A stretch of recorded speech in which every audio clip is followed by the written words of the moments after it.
प्यारे पिता, तूने हमसे इतना प्यार किया, हमें पापों से छुड़ाने को अपने बेटे को कुर्बान किया। प्यारे पिता, तूने हमसे इतना प्यार किया, हमें पापों से छुड़ाने को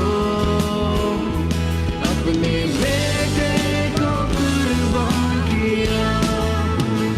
हम गाए हो ज़रा, तू राजाओं का है राजा, तेरी महिमा होए सदा। तू है प्रभु हमारा खुदा, हम गाए हो ज़रा, तू राजाओं का है राजा, तेरी महिमा होए सदा। तू है प्रभु हमारा खुदा।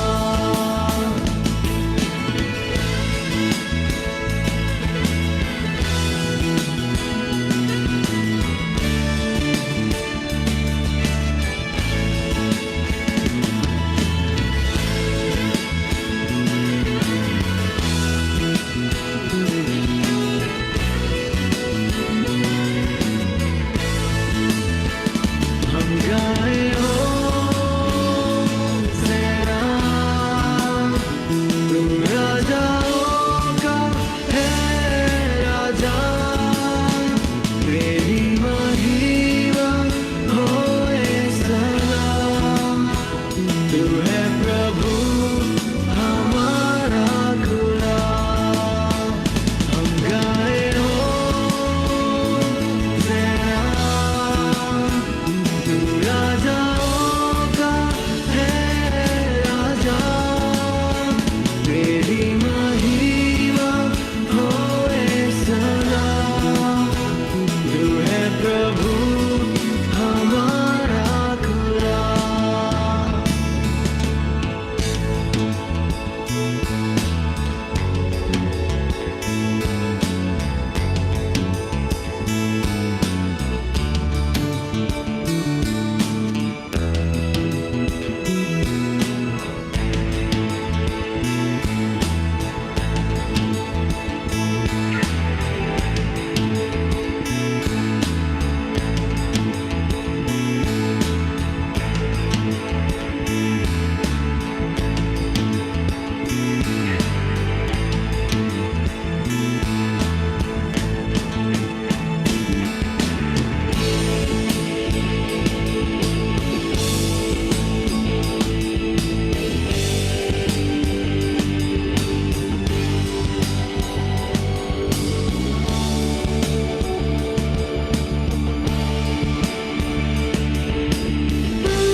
और ये समय होगा कि हम पास्टर रंजीत के साथ वचन ले जाएंगे। सो मैं आगे का समय पास्टर रंजीत को देता हूँ कि वो हमें लीड करें।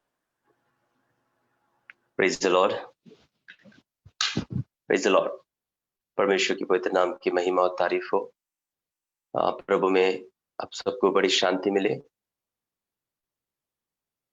प्रभु की दया से दिन प्रतिदिन प्रभु हमें वचन में लेकर बढ़ा रहा है, इसलिए हम प्रार्थना करते रहेंगे। क्योंकि हाल ही में एक ब्रदर हमारे घर पे आए थे, कल पता चला कि वो ब्रदर कोरोना पॉजिटिव हो गया है और वो उनकी पूरे फैमिली अभी हॉस्पिटल में एडमिट है। और जब से मैं नागपुर से आया लगातार मेरा गला चौक होते जा रहा है। तो आप लोग लगातार प्रार्थना करना है कि परिवार में सभी आशीष भला चंगा रहे और उस ब्रदर के लिए भी प्रार्थना करना है। और एक और विषय के लिए मैं आप लोगों से विनती चाहूंगा। एक और हिंदू सिस्टर है नितिन तिवारी, उनकी निशा तिवारी करके, वो कल अर्ली मॉर्निंग 4 बजे घर पर आई, फोन किया, भैया मैं यहाँ पर खड़ी हूँ, प्लीज मुझे लेने के लिए आ जाओ। हम एकदम से चौंक गए कि अर्ली मॉर्निंग 4 बजे क्या हो गया कि ये घर पर आ रही है।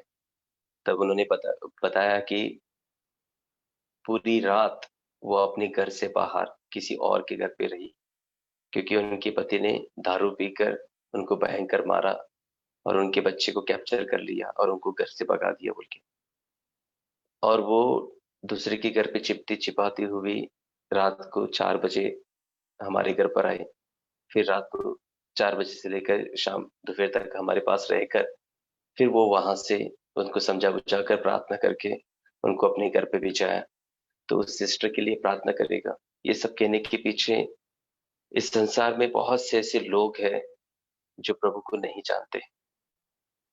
मैं और बहुत से ऐसे लोग हैं जिनको हमारी जरूरत है। मेरे प्रियो, हम परमेश्वर के सामने ज्यादा से ज्यादा 1 घंटे का वक्त बिताते हैं और ईश्वर ने हमें 24 घंटे दिए हैं और उन 24 घंटे में केवल 1 घंटा हम ईश्वर के साथ बिताकर वो बाकी के 23 घंटे हम किसके साथ बिताते हैं।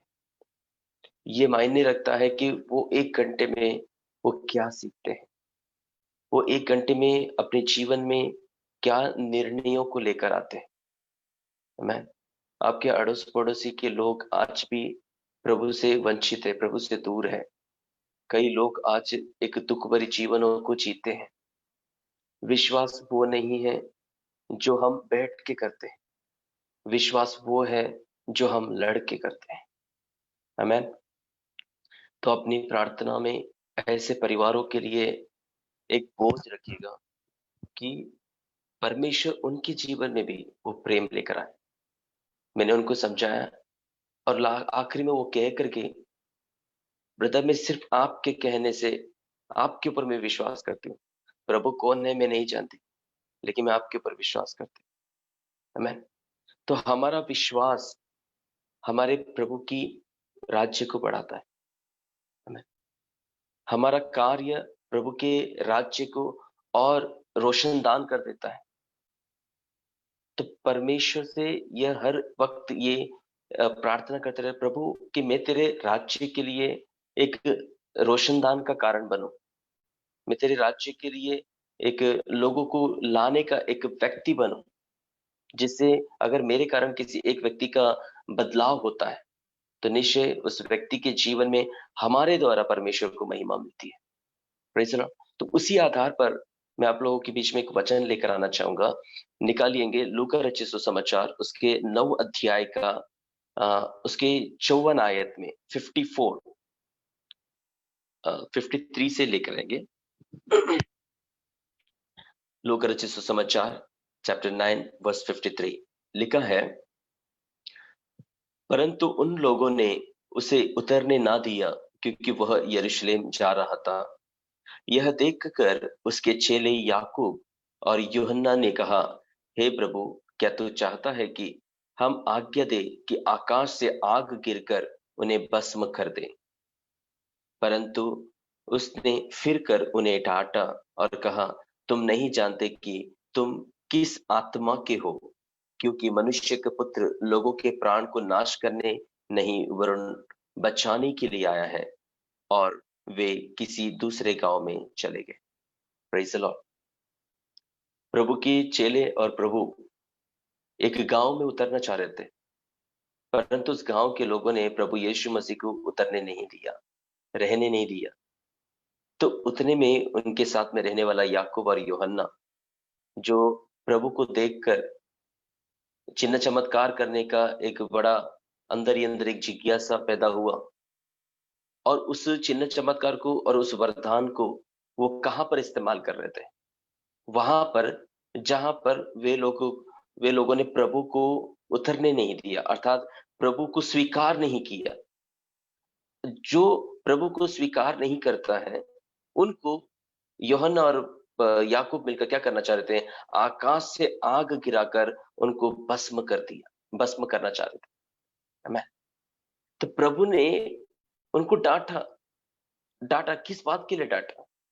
जो वरदान तुम्हें दिया गया है, वो वरदान किसी को नाश करने के लिए नहीं है, वरन उस वरदान से तुम्हें किसी की बचाव करना है। Praise the Lord। जो जीवन आपको दिया है, जो ज्ञान आपको दिया है, जो समय आपको दिया है, जो फाउंडेशन आपको दिया है, जो एक प्लेटफॉर्म आपको दिया है, यह प्लेटफॉर्म किसी को नाश करने, किसी को गिराने या फिर किसी को मिटाने के लिए नहीं है। प्रभु का प्लेटफॉर्म दूसरे को बचाने के लिए।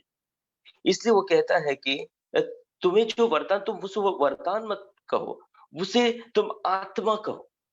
हमें लिखा है कि कहा तुम नहीं जानते कि तुम किस आत्मा के हो। तुम नहीं जानते कि तुम किस आत्मा के। इस संसार में 3 प्रकार की आत्मा है। एक पवित्र आत्मा है, दूसरा शैतान की आत्मा है और तीसरा मनुष्य की आत्मा है। मनुष्य की आत्मा अपने आप से कुछ नहीं कर सकता, क्योंकि उसने अपनी आत्मा का जो अथॉरिटी था वो आदम की वाटिका में खो दिया है।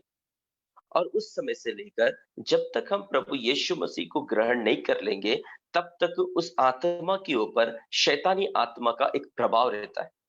जो मैंने कहा कि कल वो सिस्टर आई थी और पूरी रात वो बाहर रही, तो उस पति के अंदर जो आत्मा काम कर रही थी वो है शैतान की आत्मा। क्योंकि कोई अच्छी आत्मा इस प्रकार का एक व्यवहार कर सकती है क्या? बिल्कुल नहीं कर सकता।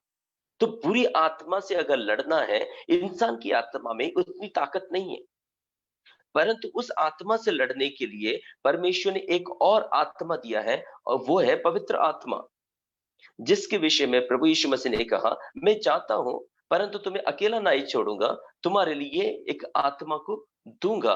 वह आत्मा तुम्हें वह बातें सिखाएगी जो मैंने तुम्हें सिखाया था। तो उस पवित्र आत्मा की बदौलत हम बुरी आत्मा को ऊपर जयवंत हो सकते। हमारी स्वयं की आत्मा से हम कुछ नहीं कर पाएंगे। हमारी स्वयं की आत्मा अच्छाई और बुराई दोनों के बीच में फंसी हुई है। इसलिए प्रेरित पौलुस कहता है, मैं अच्छा करना चाहता हूं लेकिन मुझ में अच्छा होता नहीं है, बुरा मुझसे हो जाता है। कोई या फिर मैं बुरा करना नहीं चाहता लेकिन बुराई मुझसे हो जाता है। तो करने वाला मैं नहीं हूं, तो मेरे अंदर की पाप है जो मुझसे करवाता है। हाय मुझ अभागा मनुष्य, मुझे कौन बचाएगा? तुरंत वो आत्मा में आकर कहता है, रोमियो की पत्री 8वें अध्याय की पहली आयत में, धन्य है वे लोग जो अब प्रभु यीशु मसीह में है, क्योंकि वे शरीर के अनुसार नहीं वरन आत्मा के अनुसार चलते हैं। शरीर के अनुसार चलने का मतलब है शरीर के अंदर शैतान की आत्मा होती है और उन आत्मा के आधार पर आत्मा जैसे उनको इंस्पायर करती है, उन आत्मा के आधार पर वो सामने वाले के साथ व्यवहार करता है। इसलिए प्रभु यीशु मसीह यहाँ पर वो उन चेलों को डांटता है कि तुम मेरे साथ रहकर शैतान की आत्मा की बोली कैसे बोल सकते हो? मनुष्य के पुत्र किसी को नाश करने के लिए नहीं आया है, मनुष्य के पुत्र उनको बचाने के लिए आया है। इसलिए प्रेरित पौलुस कहता है, तुम्हारी लड़ाई किसी मांस या लहू से नहीं है, तुम्हारी लड़ाई इंसान से नहीं है, तुम्हारी लड़ाई इंसान की आत्मा से नहीं है, तुम्हारी लड़ाई इंसान की आत्मा में जबरदस्ती घुस आई हुई उस शैतानी आत्मा से है। आमीन। तो उस शैतानी आत्मा से लड़ना है तो तुम्हें ईश्वरीय आत्मा की जरूरत है, और तुम्हारे अंदर जो आत्मा है वो ईश्वर की आत्मा है। Praise the Lord. आमीन। मेरे प्रियो, यदि कोई प्रभु में रहकर अगर गाली देता है तो वो प्रभु का विरोधी बनता है। प्रभु के साथ में रहकर अगर जो परमेश्वर को पसंद नहीं है वो बातें अगर वो कहता है, मेरे प्रियो, कहीं ना कहीं उसके अंदर डबल स्पिरिट है, क्योंकि होली स्पिरिट उस लैंग्वेज को कभी यूज नहीं करता है। आमीन। होली स्पिरिट कभी भी कोई भी ऐसा काम नहीं करता है जो परमेश्वर को पसंद नहीं है। हम विश्वासी होंगे, हम पवित्र आत्मा में भरे होंगे, हम अन्य भाषा बोलते होंगे, हम प्रार्थना करते हैं, हम उपवास करते हैं, लेकिन इन सब के बावजूद भी अगर इस प्रकार की एक बोली बोलते हैं, तो कहीं ना कहीं हमने अपनी आत्मा को पहचाना नहीं है कि तुम्हारे अंदर किस प्रकार की आत्मा है, तुम्हारे बीच में कैसा एक ईश्वर है जो तुम्हारे लिए अपने आप को देने के लिए तैयार है, परंतु तुमने उसे ना जाना, इसलिए तुम अपने आप को उसको देने के लिए तैयार नहीं हो। आमेन। Praise the Lord. आप लोग एग्री हो मेरे साथ में? आमेन। तो जब भी हम कुछ करते हैं, तो एक पल के लिए ये सोचना, हाय मेरे अंदर किस प्रकार की आत्मा है, मैं कौन सी आत्मा से बातें कर रहा। वो आत्मा अगर ऊपर की ओर आ रही है, जो हमारे ज्ञान और हमारे विश्वास से विपरीत दिशा में है, मेरे प्रिय तुरंत उसको पवित्र आत्मा के द्वारा दबोच लो। यही है हमारा लड़ाई। Praise the Lord. अपनी कल्पनाओं को और अपने विचारों को परमेश्वर के वचन के आधार पर उसको क्या कर लेना है, कैद कर लेना है। अगर हम उस वचन के आधार पर अपनी अंदर की भावनाओं को, अपनी उन लफ्जों को और उन इच्छाओं को अगर कब्जा नहीं कर पाते हैं, तो हम परमेश्वर की वरदानों को गलत तरीके से इस्तेमाल करने लग जाएंगे। Praise the Lord. तो इन सारी चीजों के लिए परमेश्वर कहता है, मैं जो आप लोगों को कहना चाह रहा, सहनशीलता।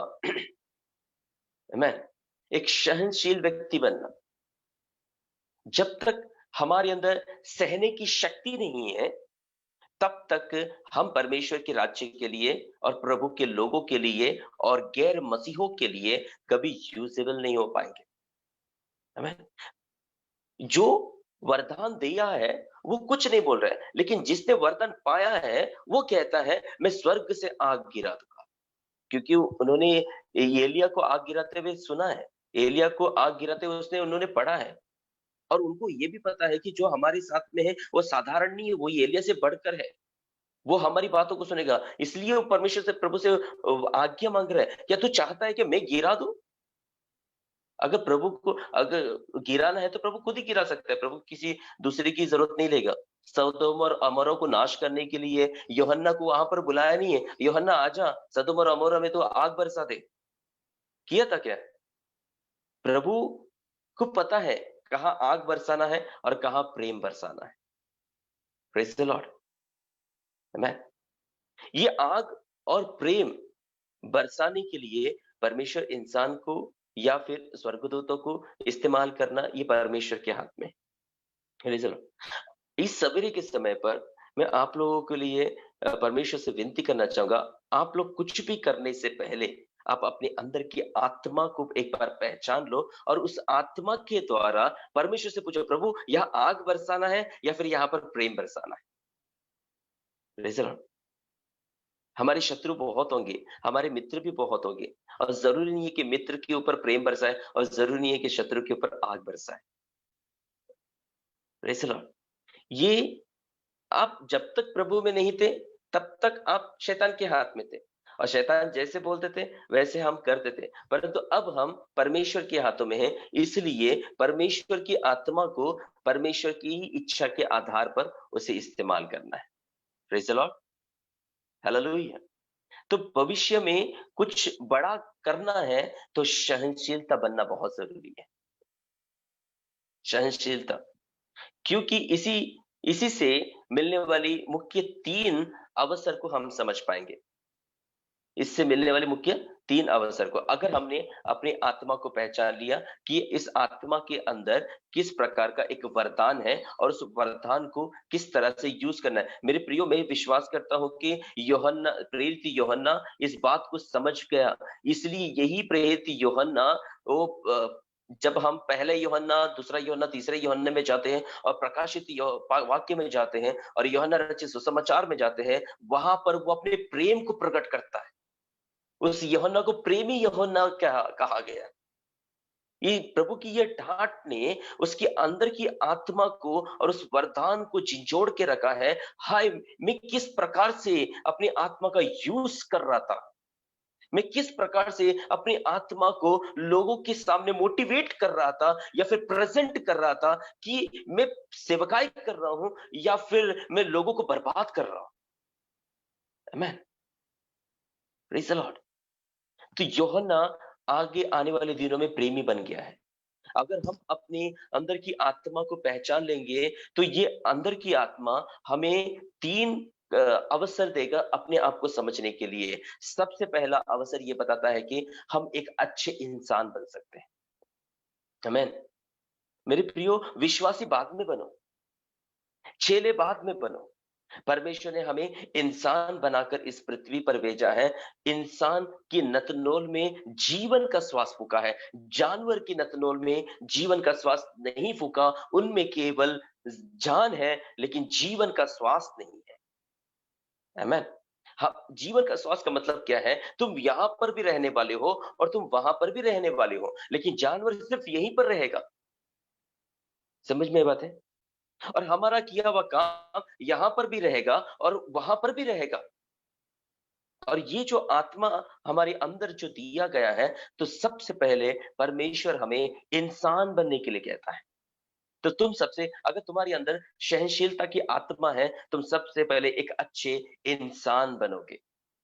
आमीन। दूसरी बात, जब इंसान बन जाते हो तो तुम एक अच्छा योद्धा बनोगे। किसकी योद्धा बनोगे? लिखा है, जिसकी सांचे में तुम डाले जाते हो उसी का आकार बनकर निकलते हो।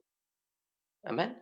तो वहां पर क्या होता है? तुम्हारी लैंग्वेज बदल जाती है, तुम्हारी एटीट्यूड बदल जाती है, आपकी पर्सनालिटी बदल जाती है और तुम एक अच्छे योद्धा बनकर परमेश्वर के लिए और परमेश्वर के लोगों के बीच में एक मसीहा बनकर खड़े हो जाते हो और एक परमेश्वर के प्रतिनिधि बनकर खड़े हो जाते हो। तो वो जब आप उन दोनों के बीच में खड़े होते हो तो मजाल है कि शैतान की आत्मा आपके अंदर प्रवेश करे, अगर आप एक अच्छे इंसान हो तो।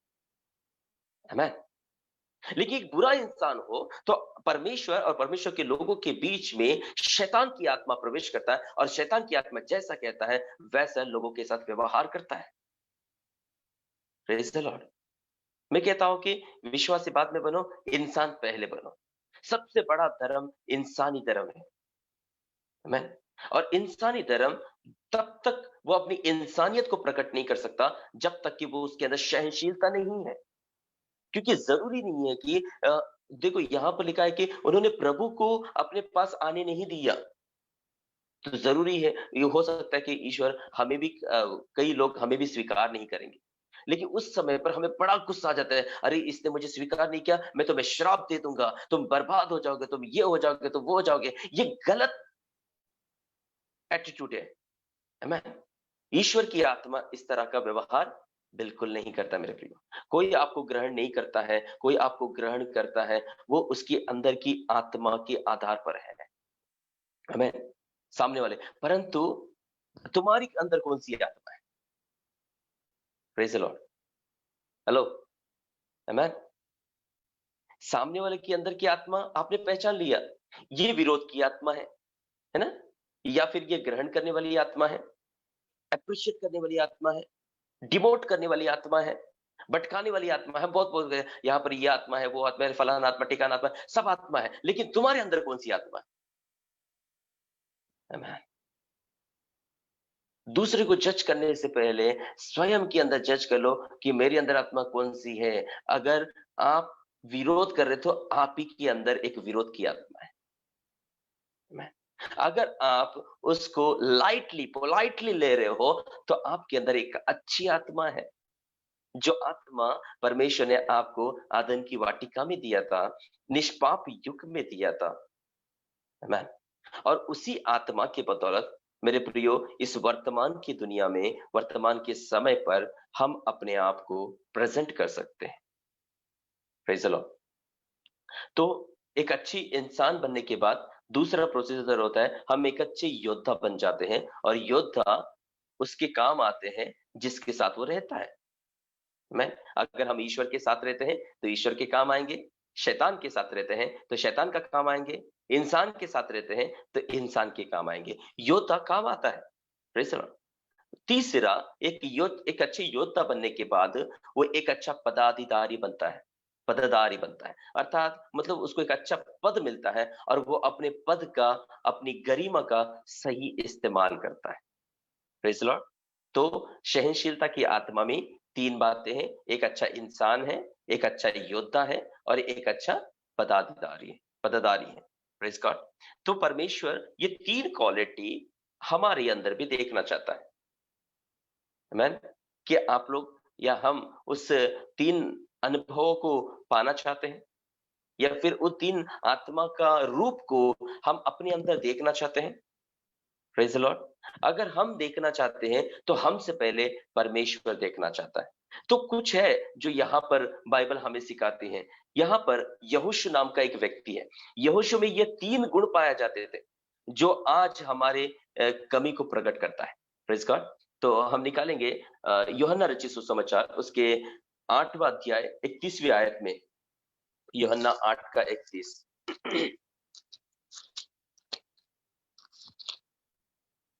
देखिएगा, यूहन्ना 8 के 31 में, तब यीशु ने उन यहूदियों से जिन्होंने उस पर विश्वास किया था कहा, यदि तुम मेरे वचन में बने रहोगे तो सचमुच मेरे चेले ठहरोगे।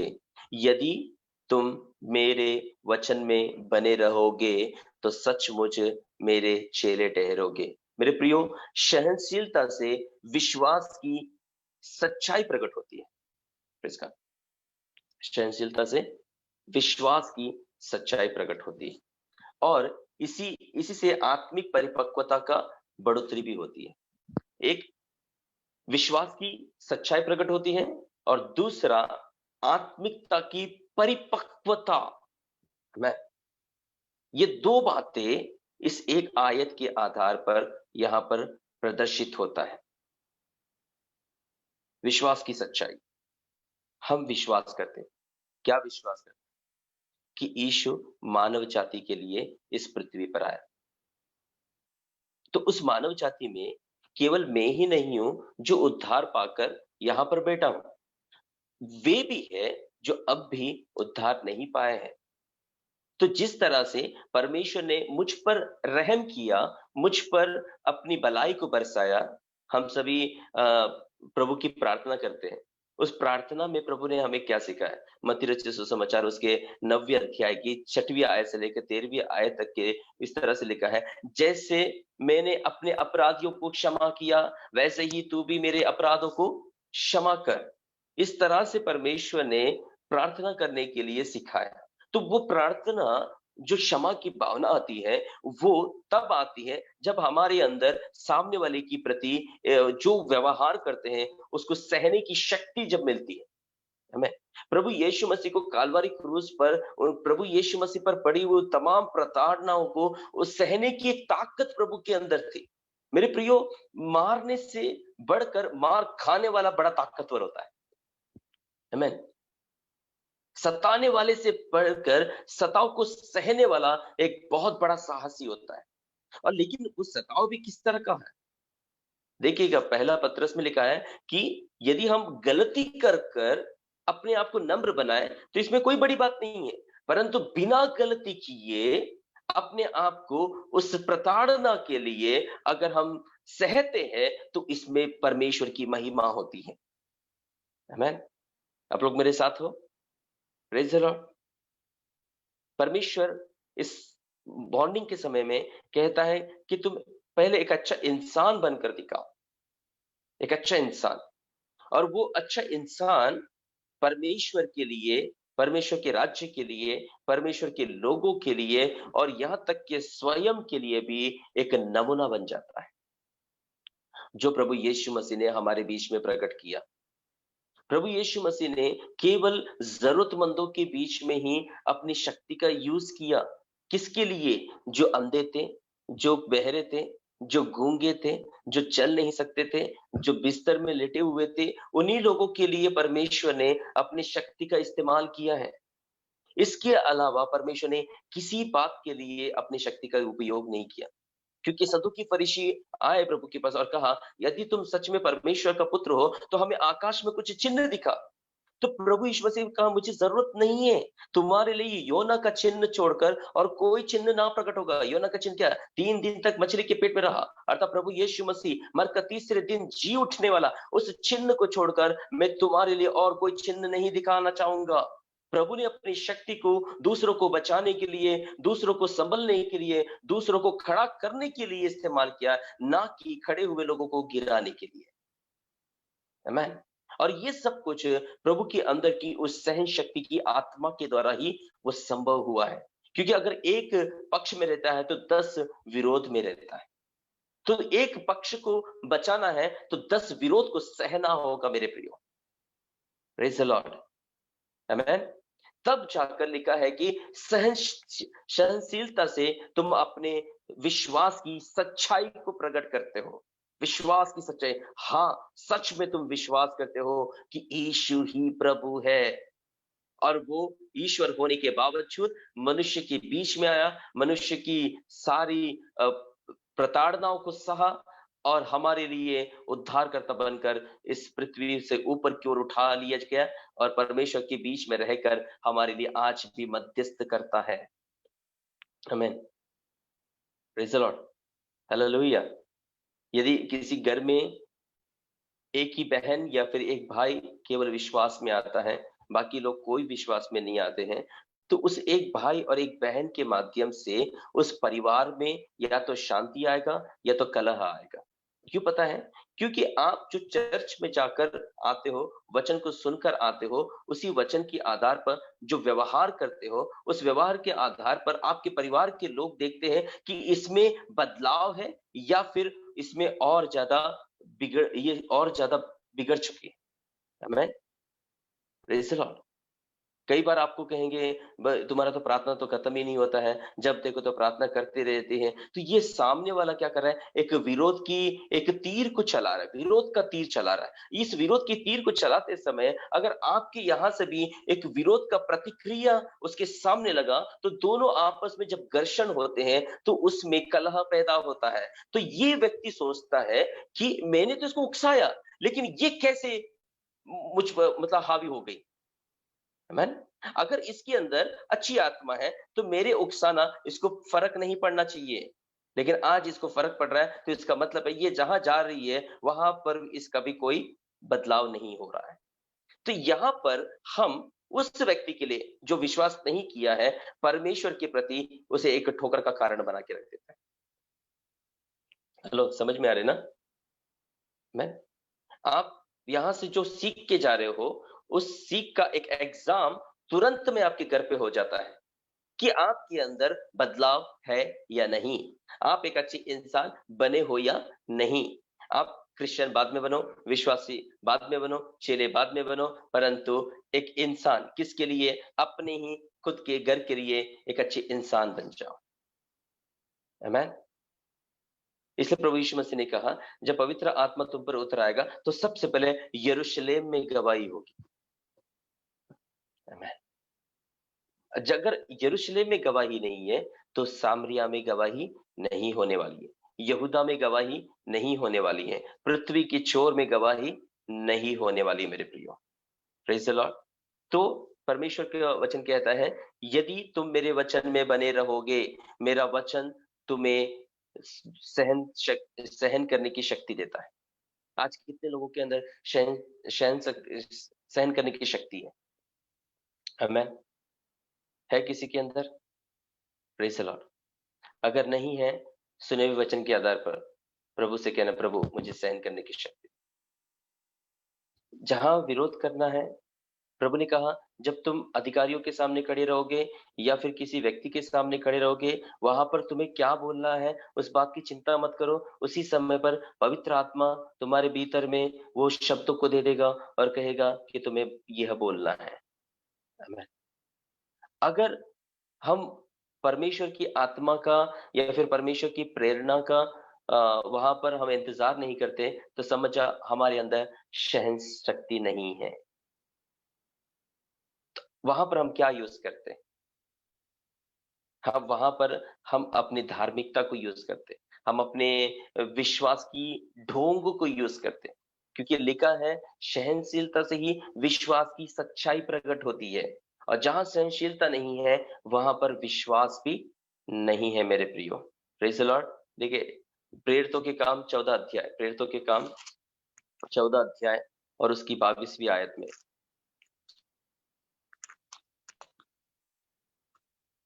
प्रेरितों के काम 14 अध्याय और उसकी 22वीं आयत में, तब पौलुस ने अरियुपगुस के बीच में खड़े होकर कहा, हे एथेंस के लोगों, मैं देखता हूं कि तुम हर बात में देवता के बड़े मानने वाले हो। हमें हर बात में तुम देवताओं के बड़े मानने वाले, तुम यहाँ पर जाओगे वहां पर जाओगे, उसकी आराधना करोगे, इसकी आराधना करोगे, लेकिन कि तुम किसी की आराधना करोगे मेरे प्रियो, उसकी आराधना का एक व्यवहार, एक छवि हमारे पर्सनालिटी से बाहर आता है। आमेन। Praise the Lord. हमारे रहन सहन, हमारे गेटअप या फिर हमारे बोली से यह साबित होता है कि हम किसके पास से आए हैं, या फिर हम जो कर रहे हैं वो किसको देख के करें। क्योंकि प्रभु ने कहा, मैं वही बोलता हूं जो मैं सुनता हूं, मैं वही करता हूं जो मैं देखता हूं। तो यहाँ पर क्या कहते हैं, तुम बहुतों के बीच में जाते हो, तुम बहुत कुछ देखते हो, तुम बहुत कुछ सुनते हो, और जब तुम बोलते हो और जब तुम सुनी हुई बातों पर प्रतिक्रियाओं को करते हो, तब समझ में आता है कि ये कहां से आई है।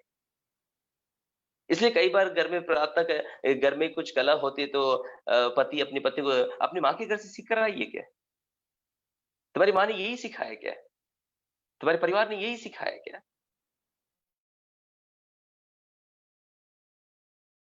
माँ ने नहीं सिखाया है, भले ही परिवार ने नहीं सिखाया, परंतु उसके व्यवहार ने उसके माँ को और उसके परिवार को सबको मिक्सअप कर दिया। तो उसी तरह से जब हम कुछ भी करते हैं तो हमारे साथ साथ हमारा प्रभु भी मिक्सअप हो जाता है। क्या तुम्हारा प्रभु यही सिखाता है? क्या तुम्हारा वचन यही, तुम्हारा पास्टर तुम्हें यही सिखाता है? आज तुम यही सीख कर आई हो? आमेन। तो इसमें आत्मिकता की एक बड़ी परिपक्वता वहां पर परमेश्वर हमारे सामने रखना चाहते हैं कि तुम कितने आत्मिक अनुभव में पाए जाते हो। आत्मिक अनुभव के मतलब क्या है? आत्मा से जुड़ा हुआ बातें, उसको कहते हैं आत्मिक परिपक्वता। Praise Lord. दूसरा, सहनशीलता के कारण परमेश्वर के प्रति अपनी विश्वास योग्यता का परिचय भी दे पाएंगे। सहनशीलता के कारण हम अपनी विश्वास योग्यता का हम एक परिचय भी दे पाएंगे। देखिएगा रोमियो की पत्री उसका 5वां अध्याय, रोमियो की पत्री 5वां अध्याय और उसका 3 और 4 आयत में लिखा है। देखिएगा रोमियो की पत्री 5वां अध्याय 3 और 4, केवल यही नहीं वरुण हम क्लेश में भी घमंड करें, यह जानकर कि क्लेश से धीरज, प्रेज द लॉर्ड, क्लेश से धीरज और धीरज से खरा निकलना और खरे निकलने से आशा उत्पन्न होती है, और आशा से लज्जा नहीं होती, क्योंकि पवित्र आत्मा जो हमें दिया गया है उसके द्वारा परमेश्वर का प्रेम हमारे मन में डाला गया है। Praise the Lord. सहनशीलता के कारण परमेश्वर के प्रति अपनी विश्वास योग्यता का परिचय देंगे। और परिचय में क्या क्या आएगा? एक हमारे अंदर क्लेश के कारण धीरज आएगा, धीरज के कारण हम खरा निकल लेंगे, खरा निकलने से हमारे अंदर आशा उत्पन्न होगी, आशा से हम कभी लज्जित नहीं होंगे, क्योंकि पवित्र आत्मा हमारे अंदर दिया गया है। Praise the Lord. तो ये गुण ही प्रकट करता है कि हम परमेश्वर के प्रति विश्वास योग्य हैं। प्रेरित पौलुस कहता है कि परमेश्वर ने मुझे विश्वास योग्य समझकर मुझे सेवा दिया है। Praise the Lord. परमेश्वर ने मुझे विश्वास योग्य समझकर ये वचन को हमारे पास दिया है, ताकि हम इस वचनों को सुनेंगे, इस वचन के आधार पर हम अपने आप को सबसे पहले एक अच्छे इंसान को बनाएंगे। तीसरे अर्थात अंत तक मसीह में दृढ़ विश्वास बनाए रखना चाहिए। Praise the Lord. अंत तक मसीह में अगर विश्वास को दृढ़ रखना है तो हर एक के अंदर मेरे प्रियो इस सहनशीलता की आत्मा के आधार पर अपने विश्वास योग्यता को परमेश्वर को दिखाना पड़ेगा। और जब हम परमेश्वर को दिखाते हैं तो हम उससे मनुष्य के द्वारा भी परमेश्वर की महिमा कर सकते हैं। Praise the Lord. देखिए देखिए मत्ती रचित सुसमाचार उसकी 24वीं अध्याय और उसकी 13 आयत। मत्ती 24 का 13 में लिखा है।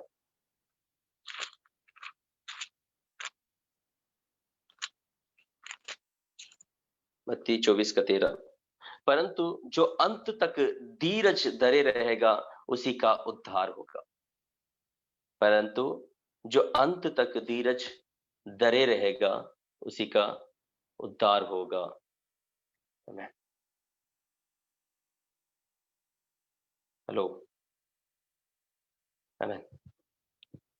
परमेश्वर कहता है अंत तक हमें धीरज को, सहनशीलता को धरे रहना रहेगा, तभी हमारा उद्धार संभव है।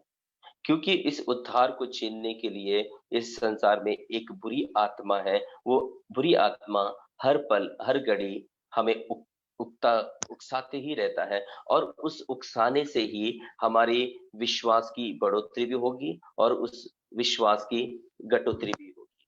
क्योंकि यहाँ पर एक परीक्षा है हमारे, हम विश्वासी होने के, हम विश्वास करने के, और इस बीच में परमेश्वर हमारे साथ है या फिर पर शैतान हमारे साथ है, इस बात को भी हम जान सकते हैं।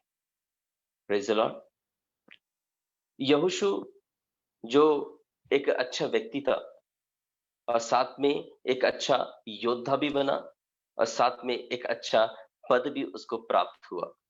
क्योंकि जब उसके पास कोई पद नहीं था या फिर उसके वो एक अच्छा योद्धा के लिए भी नियुक्त भी नहीं किया गया था, तब भी उसके अंदर वो एक अच्छा इंसान होने के कारण उसे भले ही इज़राइल के दूसरे लोगों ने या फिर मूसा ने भी वो अपने साथ चलते समय उसको अनुभव नहीं किया। मूसा ने कभी नहीं सोचा कि परमेश्वर मूसा को बीच रास्ते से ही पद से हटा देगा या फिर नौकरी से निकाल देगा या फिर इस पद को किसी और को दिया जाएगा। मूसा ने कभी सोचा ही नहीं था। आमीन। लेकिन परमेश्वर सब कुछ को देखने वाला, सब कुछ को सोचने वाला परमेश्वर है। आज आपके साथ क्या होगा, आपके बगल में रहने वाले के लोगों के साथ में क्या होगा, आप कुछ भी नहीं जानते होगे, लेकिन परमेश्वर ने सब कुछ तय करके रखा है। कौन क्या करेगा, कौन कहां तक जाएगा और कौन क्या काम करेगा, और ये सब कुछ निर्भरित करता है, परमेश्वर कहता है, उसकी अंदर की सहनशीलता। यहोशू मूसा के सब जब जा रहा था, एक निष्कलंक मन से जा रहा था। उसे ना योद्धा बनने की कोई चाह थी, उसे ना पद पाने की कोई चाह थी। वो तो केवल एक सेवक बनकर उसके साथ में, जब मूसा परमेश्वर के साथ अंदर बैठकर, हम कहते हैं कि मेरे प्रियो, मूसा 40 दिन परमेश्वर के साथ बना रहा पहाड़ पर, लेकिन हम ये बोल जाते मूसा के साथ यहोशू भी गया था। जब 10 आज्ञा को पट्टी को लेकर आते हैं, मूसा को तो कम से कम परमेश्वर की वचन तो प्राप्त हो रहा था और उसकी शक्ति भी प्राप्त हो रही थी, उसको भूख का एहसास नहीं हो रहा था, वहां पर बातचीत करने वाला। लेकिन यहाँ पर यहोशू जो उसका इंतजार में बाहर खड़ा है, वो भी 40 दिन वहां पर पाया जाता है। मैं उससे परमेश्वर का वचन सुनाई नहीं दे रहा है, उससे कोई इंसान बात नहीं कर रहा है, तो सोचो वो 40 दिन उसने कैसे बिताया होगा। आज भी हम सोचते हैं कि मुझसे कोई बात नहीं करता, मुझे कोई प्रकाशन नहीं मिलता, मैं अकेला यहाँ पर बैठा हूँ, मैं क्या करूँ? लेकिन परमेश्वर, भले ही आपको लग रहा होगा कि परमेश्वर का वचन आपको नहीं मिल रहा है, लेकिन आपका शब्द परमेश्वर के पास पहुंच रहा है, और वो शब्द ही आपको एक दिन मूसा की जगह पर खड़ा करने वाला है।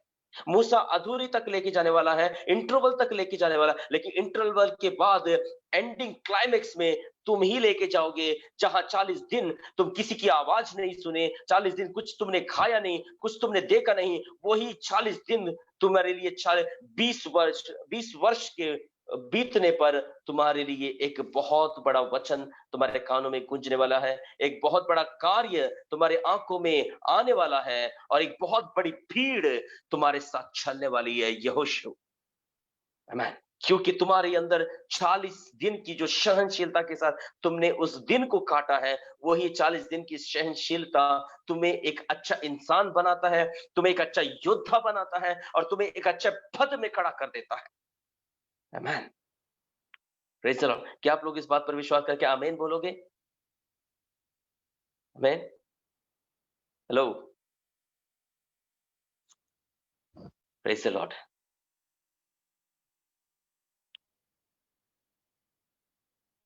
हम नामी व्यक्तियों को बहुत जल्दी याद कर लेते हैं, लेकिन पर्दे के पीछे रहने वाले लोगों को हम देखते तक नहीं है।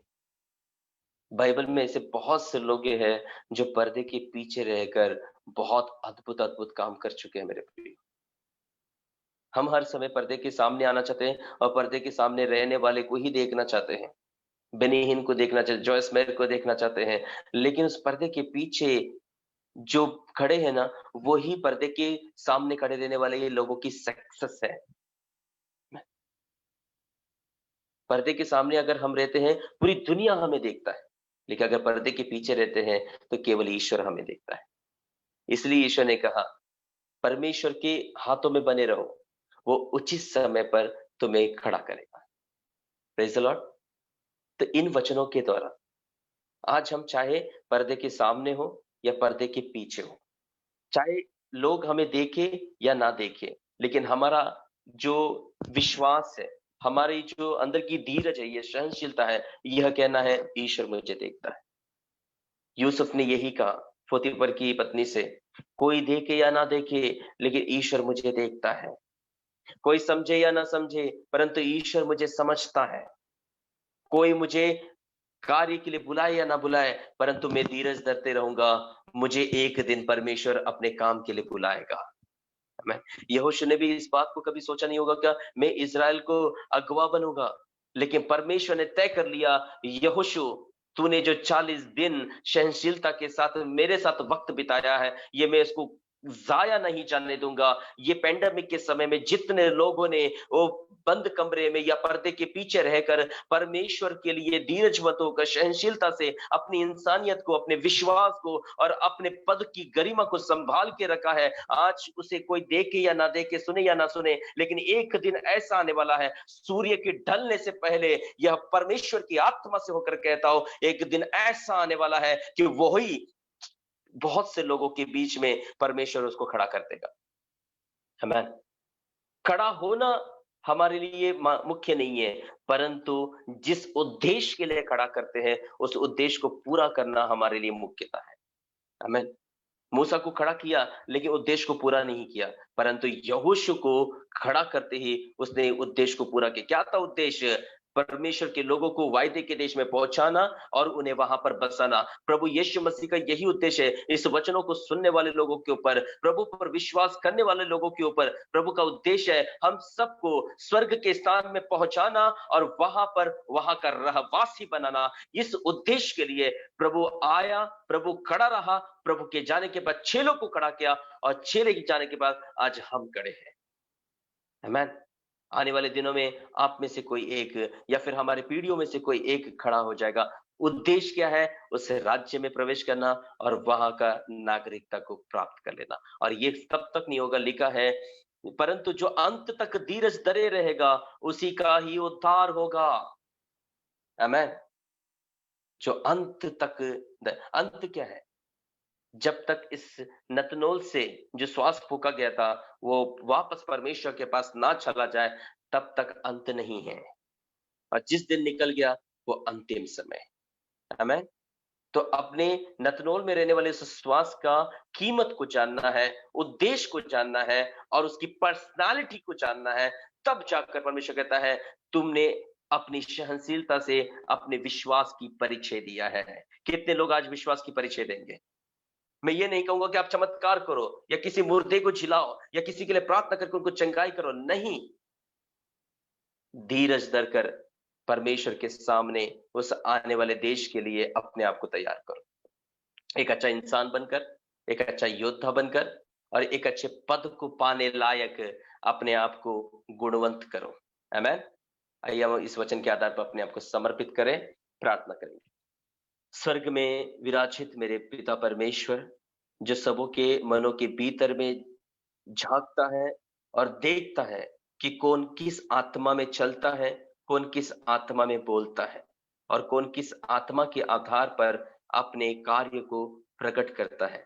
ब्रज मिनिस्ट्री में जुड़े हुए तमाम प्रिय संतानों के लिए जनों के लिए मैं दुआ करता हूं प्रभु, आप अपने पवित्र वचनों के द्वारा हम सबों को एक अच्छा इंसान बना, हम सबों को एक अच्छा योद्धा बना, और हम सबों को स्वर्ग में एक अच्छे पद में प्रवेश करने लायक हमारी इसी भूमि की यात्रा में हमारी सहायता मदद करे ईश्वर राजा। सुने हुए वचन के आधार पर समर्पित किए हुए तमाम लोगों के लिए उनके जीवन के अंतिम श्वास तक धीरज धरते रहने के कारण उनका उद्धार सुनिश्चित हो जाने के लिए, उनका उद्धार उनसे कोई छीन ना पाए, इस कदर खुदाबंद सहन और धीरजता उनके अंदर बने रहने के लिए मैं प्रार्थना करता हूँ।